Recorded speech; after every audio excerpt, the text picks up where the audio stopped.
안녕하세요. 평생 빚에 쪼들려 살고 있는 30대 후반의 워킹맘입니다.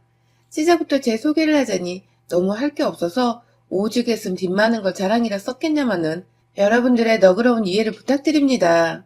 저는 어릴 적에 이혼하신 부모님 때문에 아빠랑 함께 엄마에 대한 정을 받지 못한 채 살았어요.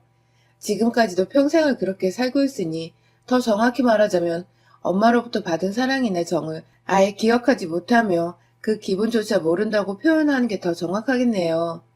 밥을 굶거나 옷도 입지 못하고 사는 등 궁핍하게 산 건 아니었지만 교사 생활을 했던 아버지는 저에 대해서 관심이 하나도 없으셨기 때문에 제가 뭘 필요로 하는지를 전혀 물어봐 주신 적이 없으셨고 어려서 뭐가 뭔지 알지 못했던 저는 필요한 것들, 내가 지니고 있어야 할 것들을 제대로 한번 사달라고 졸라본 적 없이 그냥 난 이렇게 없이 혹은 모자르게 사는 사람이구나 하면서 하루들을 버텼습니다.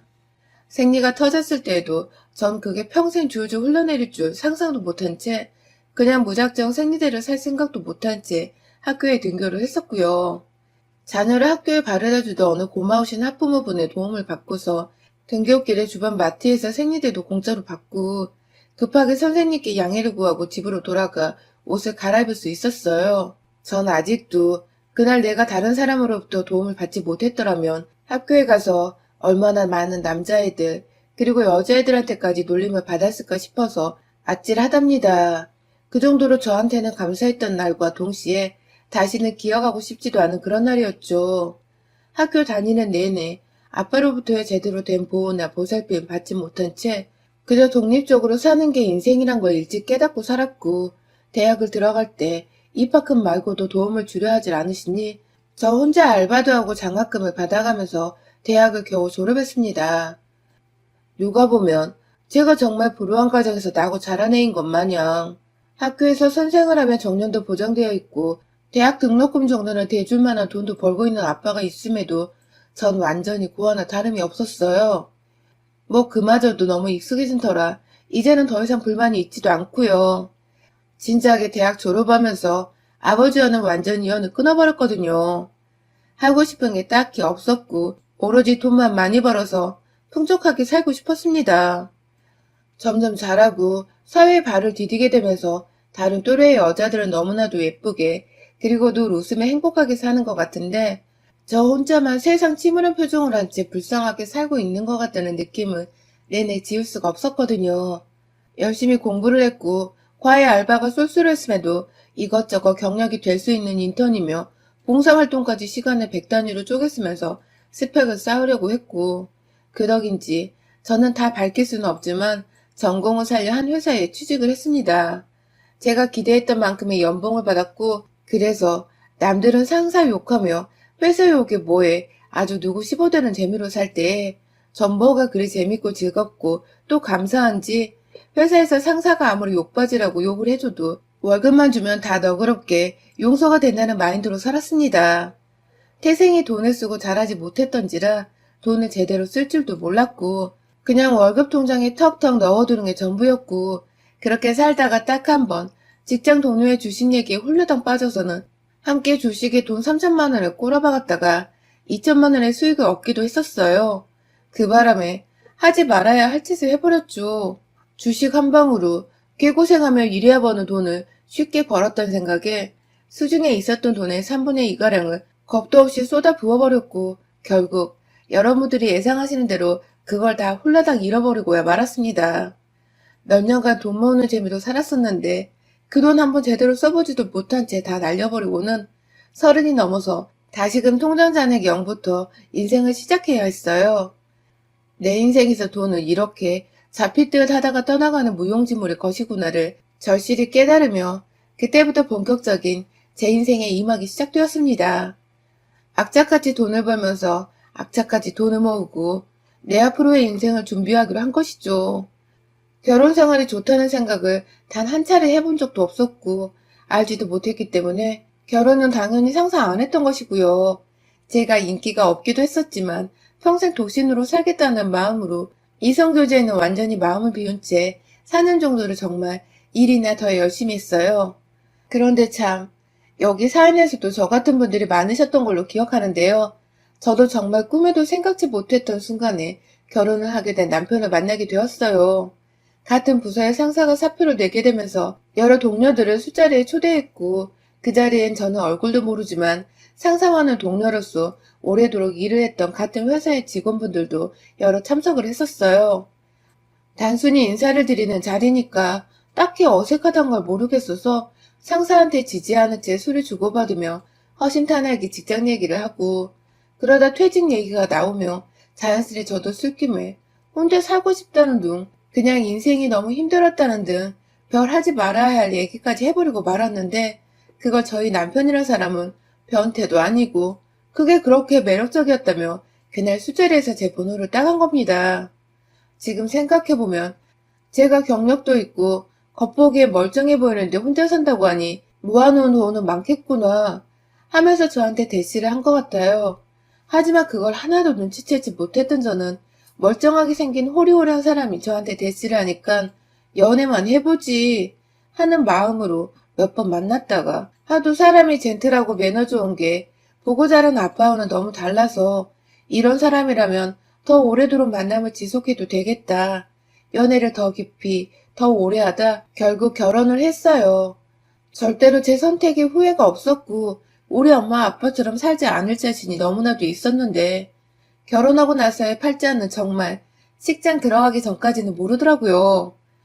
어른들 말씀에 틀린 말이 하나도 없었던 것입니다. 사실 둘 다 바쁜 직장인이다 보니 그리고 결혼 준비를 하면서 제가 부모님과는 완전히 연을 끊고 산다는 걸 알게 된 남편은 오히려 덤덤하게 그 사실을 받아들이면서 오히려 자신에게 가족으로 찾아봐줘서 고맙다는 다소 낯뜨거운 말도 따뜻하게 건네줬었는데요. 시부모님과도 저의 조건에 대해서 다 승낙을 받고서 환영만 받은 채 결혼을 했었습니다. 그런데 결혼을 하고 나서 보니 이건 뭐 승낙을 받았던 것이 아니라 결혼식 날 딱 그 하루만을 위해서 잠깐 화를 가라앉힌 척을 했었던 것입니다. 아니 시부모님의 반대를 받고 있는 줄 알았으면 저도 이 결혼 안 했을 거예요. 내가 너무 소중한 저인데 굳이 날 싫어하고 반기지 않는 시부모가 있는 집으로 시집을 왜 가냐고요. 그냥 연애만 하며 살면 그뿐인데 말이죠. 하지만 남편은 뭐가 그리도 초조해서 저를 붙잡고 싶었던 건지 끝까지 이 사실을 숨겼었고 시부모께서도 반대하는 며느리라면 끝까지 이 결혼을 반대했어야지 왜 그 사실을 끝까지 숨긴 채 누구보다 절 축복하고 환영하시며 며느리로 맞이하신 건지 정말 이해가 가질 않았어요. 식이 끝나자마자 너 같은 며느리 두기 싫었다 하면서 싹 변한 태도로 차갑게 저를 대하던 시어머니의 말씀은 특히 제 가슴에 제대로 배신감을 안겨주셨었죠. 그런데요, 이 모든 사기꾼 같은 행각에는 다 이유가 있었습니다. 그 이유로 간파하기까지는 2년 남짓한 시간이 좀 걸렸고요. 글쎄 결혼을 하고 보니 세상 다정하고 멀쩡해서 좋은 점밖에 안 보였던 우리 남편에게 어마어마한 빚이 있었던 것입니다. 더 정확히 따지고 보면 시어머니가 노름으로 진 빚들이었는데 시어머니나 시아버지나 경제활동을 전혀 하지 않고서 오로지 외동인 남편한테만 의존한 채 용돈을 받고 사셨던 분들이라 그 빚은 남편의 빚이나 다름이 없었던 것이죠. 저는 이 사실을 결혼하고서 2년이 되도록 모르고서 꾸준하게 시어머니로부터 넌 사실 내가 원하는 며느리가 아니야 라든지 보면 볼수록 내 아들이 너무 아까운 결혼이야 라는 개소리를 들어가며 살았고요. 하다하다 결혼하고서 처음 맞이했던 시어머니 생신 때는 어머님이 전화 안 왔으면 좋겠다고 대놓고 전화를 하셔서는 이해해 줄 수 있지? 라고 하시는 바람에 저도 빡이 쳐서는 시어머니를 보러 가지 않았던 적도 있었습니다. 남편은 또 그걸 자기 엄마 생신인데 어떻게 안 가냐며 혼자 귀엽고 시댁에 갔고 저 혼자 집안에 덩그러니 남아서는 이건 뭐 결혼을 한 건지 아님 동거하고 있어서 시댁은 터치를 안 하고 살아도 되는 상황인 건지 혼란이 왔었죠. 그러다가 신혼집으로 구했던 전세가 만기되어 집을 새로 알아봐야 하던 중 남편이 전세 만기 한 달을 앞두고 집주인과 무슨 얘기를 했는지 보증금의 절반을 미리 가져갔다는 사실을 알게 되었고 그 때문에 퇴근하고 집에서 한참 실랑이를 하다가 결국 남편 집안의 빚에 대해서도 알게 되었어요.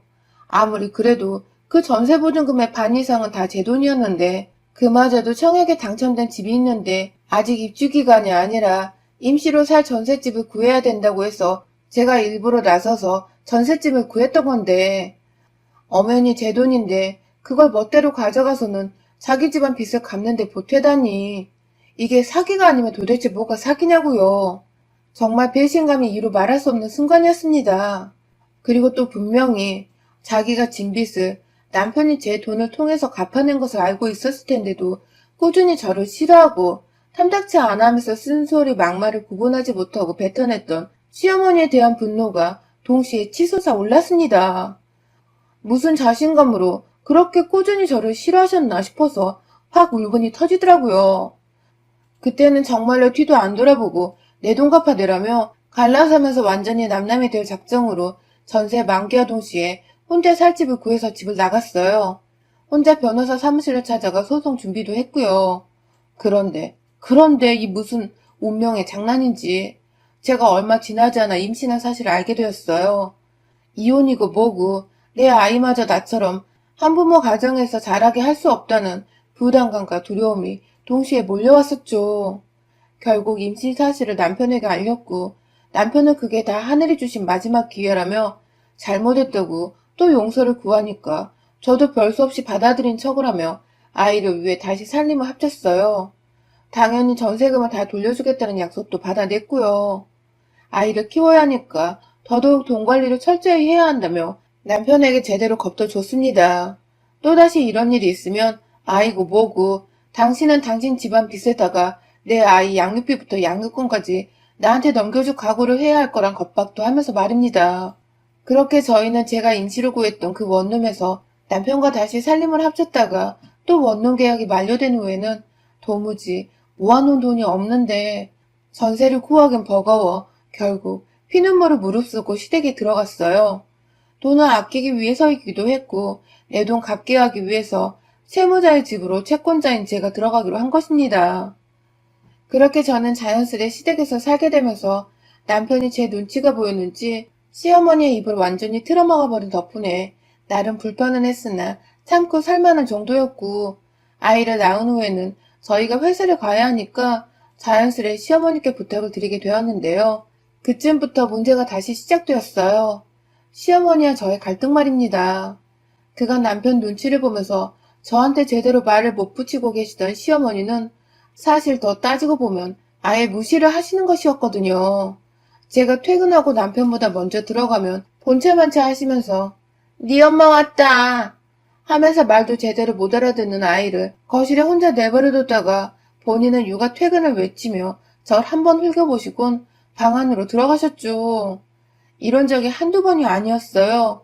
이럴 거면 시어머니 말고 전문 어린이집에 맡기는 게 훨 나아서 제가 일부러 불시에 외근을 나갔다거나 반차를 쓰고서 집에 간 적도 있었는데 정말 한 번도 빼놓지를 않고 늘 방에서 자고 계시거나 혼자 부엌에서 소주를 마시고 계시기도 했어요. 그때마다 제 아이는 혼자 거실에서 위험천만한 리모컨을 입으로 빨고 있거나 모서리란 모서리는 죄다 손으로 쥐어만지며 벌러덩거리고 있었습니다. 그런데 좀 지나서는 급기야 양육비를 요구하시더군요. 아이 키우는데 돈 한 푼 쥐어주지도 않고서 애를 키우라 하냐면서 뭐 이런 천박한 년이 다 있냐고 저보고 아이 키울 자격이 없는 엄마라는 겁니다. 저한테 빌려간 돈을 아직 다 못 갚았다는 사실이 무색하리만큼 시어머니나 아이 양육을 핑계로 다달이 무려 150만 원의 돈을 요구하셨고 당연히 육아를 해주시니 일정의 돈을 드려야 하는 줄은 알고 있었지만 그간 시어머니가 저희 애한테 하셨던 행동들이며 게다가 저한테서 무단으로 돈을 빌려가셨음에도 불구하고 우리 사정 뻔히 아시면서 양육비로 150만 원이라니 정말 염치도 뭣도 없더군요. 친정엄마가 없는 게 이리도 슬픈 적은 처음이었습니다. 내가 내 이름으로 대출까지 받아서는 피땀 흘려 준비했던 내 돈 1억 가까이를 빚 갚는 데 써놓고는 전셋집 구할 자신이 없어 기어코 시댁에 얹혀 사는 중인 아들부부가 불쌍하지도 않은지 돈 150만 원 달라니 그게 무슨 얘 이름이냐 말입니다. 함께 사는 입장이라 싸울 수는 없고 어떻게든 대화를 통해 잘 풀어가 보고자 남편과 미리 상의를 한 끝에 주말을 맞아 시부모님과 대화를 했어요. 코로나로 어디 나갈 수도 없으니 그냥 차 한 잔 끓여놓고 함께 진득하게 얘기라도 좀 해보자는 마음이었습니다. 하지만 시어머니는 귀엽고 저한테 그러시더라고요. 기껏 분위기 잡고 앉아서는 한다는 말이 돈 못 준다는 말이야? 그럼 이 집에서 네가 짐 빼면 내가 없던 일로 해줄게. 나시더군요. 애를 놔두고 엄마 혼자 집을 나가라니. 이 무슨 개망나니 같은 신박한 뻘소리인가요? 저보고 지금 집을 나가는 말씀이세요? 라고 어처구니가 없어 되물으니 시어머니께서는 다 들어 처먹고도 모른 척 발뺌하는 거 봐. 하면서 급기야 제 남편을 바라보며 저거 순 여우라고. 얘는 자기한테 맡겨놓고 돈도 안 주고 부려먹으려만 한다며. 그래서 자신이 이 결혼을 반대하지 않았냐며 기어코 결혼 반대했다는 얘기를 굳이 그 상황이 또 꺼내들어서는 제가 처음부터 못마땅했다는 말을 하는데 와 진짜 이건 뭐라 도대체 대꾸를 해야 할지 모르겠더군요. 계속 가만히 참고만 있었던 저의 전적인 잘못이었던 것이죠. 빌려간 돈도 저한테 함부로 하는 말들도 제대로 제 아이 돌봐주지 않는 것도 그때마다 화를 내고 문제 제기를 하면 그냥 넘어가면 안 되는 일이라는 것을 알려줬어야 했는데 그쯤 되니 저도 제 자신이 후회스러워 죽겠더라고요. 눈을 지그시 감았다 떴습니다. 제가 화날 때마다 한 번씩 참으려고 하는 의식 같은 것인데요. 옆에서 남편이 그걸 보더니 급기야 엄마 그만해 그만 좀 해 하며 대신 화를 내는데 제 성에는 하나도 차지 않았어요. 어머님, 그래서 제 돈도 안 갚고 제 자식까지 저한테 떼어놓고 저를 혼자 이 집에서 내보내시겠다? 라고 반말을 섞고 되물었습니다. 다시금 제대로 어머님의 의중을 들어보자는 제 나름의 착한 척하는 선의이자 돈 없고 능력 없는 한 노인을 위한 배려였어요. 하지만 시어머니는 뭐? 내보내시겠다? 이게 돈 몇 푼 빌려줬다고 위아래가 없나? 하면서 급기야 내 새끼를 향해 그러더라고요. 아이고 그래도 손주라고 데리고 살려 했는데 지 엄마 팔자는 못 따라가겠네. 집 나가 호러미 밑에서 사람 구실이나 하고 살란가 모르겠다. 하면서 그 어린애를 들쳐업고는 저희 방 안에 있던 조그만 아이 침대에 아이를 들여놓곤 그 침대를 얘가 막 중심도 못 잡고 흔들리는 와중에 방 밖으로 질질 끌고 나오는 게 아니겠어요? 저희 애 안을 때부터 이상하다 싶어 저도 제자리에서 일어섰다가 그 꼴을 보니 도저히 이혼도 아직 안 한 마당에 홀어머니 소리까지 듣고는 정말 제 인내심의 한계에 다다랐습니다. 저도 모르게 제 옆에서 어쩔 줄 몰라 하던 남편 새끼 대가리를 주먹으로 쳐버렸어요. 네 자식 저러고 있는데 똥마려운 개새끼 마냥 가만히 있냐? 하면서 남편에게 일차를 퍼본 뒤에 자기 새끼 때렸다며 놀래 야! 하면서 제게 소리를 지르던 시어머니가 달려가 일단 저희 아이부터 떼어놓았습니다. 정신 차린 남편이 뒤늦게 저 따라와서는 얘를 자기한테 달라며 안으려고 하는데 다시 한번 발길질로 차버리고는 너 새끼랑은 당장 이혼인 줄 알아 라는 말을 남기고 방 안에 보이던 우리에게 젖병을 들고 나와서는 시어머니 쥐둥이에 집어 넣어버렸어요. 얼떨결에 입에 젖병을 문 시어머니는 뱉어내려고 발악을 하는데 제가 제정신이 아니었어요. 그냥 며느리로서의 체면이며 예의며 다 잊어버리고는 저희에게 분유로 쓰고 있는 통을 열어다가 그 가루를 그냥 확 시어머니한테 부어버렸습니다. 제가 그러고 나서도 화가 안 풀린다며 분유통을 아무 곳이나 기분대로 던져버렸는데 그게 부엌안에 컵을 걸어놓던 거리에 제대로 명중시킨 바람에 줄줄이 컵이 바닥에 떨어지며 깨지고 깨지는 와장창 소리가 나고 아주 개판이었습니다. 그런 와중에 저는 혼자 아이를 들쳐업고 그 집을 나왔어요. 당장 갈 곳은 없지만 당분간이면 될 거라며 유일한 저의 싱글 친구인 대학 동창에게 부탁해 그 집으로 들어갔고 이윽고 에어비를 구해 한 달을 나와 살았어요. 그 사이 제 아이는 어찌할까 하다가 출퇴근길에 수소문에서는 저 회사 상사 아이가 보냈었다는 회사 근처 어린이집으로 아이를 맡겼고 이윽고 회사 안에서도 제가 혼자 아이를 걱정하는 것에 말들이 오고 갔었는지 남편과 제가 별거 중이란 소문이 돌았습니다. 상황이 점점 안 좋아지는 듯 했으나 하늘은 제 편이었어요. 남편이 무단으로 빼돌렸던 저희 전세금을 제가 제대로 걸고 넘어지면서 사기죄를 겸해 이혼소송을 걸었고 맘 같아서 어떻게든 혼인 취소까지 해버리고 싶었는데 그러면 정말 우리 아이는 처음부터 아빠고 뭐고 없던 미혼모로부터의 아이가 될 것만 같아 그것만은 참았습니다.